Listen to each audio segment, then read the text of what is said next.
Hello guys, ഇന്ന് ഞാൻ ഏറ്റവും പ്രതീക്ഷയോടെ കാത്തിരുന്ന ട്രിപ്പാണ്, അതായത് സ്ട്രോബെറി ഫീൽഡിലേക്ക്. പണ്ടൊക്കെ സ്ട്രോബെറി എന്ന് പുസ്തകങ്ങളിലോ സിനിമകളിലോ മാത്രം കാണുന്ന ഒരു വിസ്മയം മാത്രമായിരുന്നു. കാരണം ഞങ്ങൾ ഇടുക്കിയിലായിരുന്നത് കൊണ്ട് തന്നെ സ്ട്രോബെറി കടകളിലൊന്നും അത്ര അവൈലബിൾ ആയിരുന്നില്ല.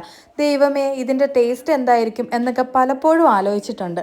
കടകളിൽ വന്നാൽ തന്നെ ക്വാളിറ്റി ഇല്ലാത്തതും ചീഞ്ഞതും ഒക്കെ ആയിരിക്കും. UK വന്നതിന് ശേഷം ഡെയിലി നമ്മൾ ഫ്രിഡ്ജിൽ സ്റ്റോർ ചെയ്യുന്ന ഒരു ഫ്രൂട്ടാണ് കേട്ടോ സ്ട്രോബെറി. ഇന്ന് നമുക്ക് ഫീൽഡിൽ കയറി സ്വന്തം കൈകൊണ്ട് സ്ട്രോബെറി പറിക്കാൻ അവസരം കിട്ടിയിരിക്കുകയാണ്. സത്യം പറഞ്ഞാൽ ചെറുപ്പത്തിൽ ഇഷ്ടപ്പെട്ട എന്തെങ്കിലും സാധനം നമ്മുടെ കയ്യിൽ കിട്ടുമ്പോൾ ഉണ്ടാകുന്ന അതേ സന്തോഷം. പക്ഷേ ഇവിടെ പറയേണ്ട മറ്റൊരു സത്യവും കൂടി ഉണ്ട്. ഇപ്പോൾ UK 30 ഡിഗ്രി ചൂടാണ്. നാട്ടിൽ ഇതിൽ കൂടുതൽ ചൂട് സഹിച്ചുകൊണ്ടിരുന്നതാണ്, ഇപ്പോൾ പറ്റുന്നില്ല. ഇനിയിപ്പോൾ അതൊന്നും ഒരു വിഷയമേ അല്ല, കാരണം സ്ട്രോബെറി ഫീൽഡിലെ അനുഭവം അത്രയും മനോഹരമായിരുന്നു. അപ്പം നമ്മുടെ വീഡിയോ ഇഷ്ടപ്പെടുന്നത് ലൈക്ക് ചെയ്യാൻ മറക്കല്ലേ. അതിനുശേഷം നമ്മൾ നേരെ പോയത് ചെഡാർ ഗോർജിലേക്കാണ്. അവിടെ ചെന്ന് കുറച്ച് നേരം എക്സ്പ്ലോർ ചെയ്തതിന് ശേഷം നമ്മൾ നേരെ വീട്ടിലേക്കാണ് കേട്ടോ പോയത്. അപ്പോൾ ഇത്രയേ ഉള്ളൂ ഇന്നത്തെ വീഡിയോ. Bye bye.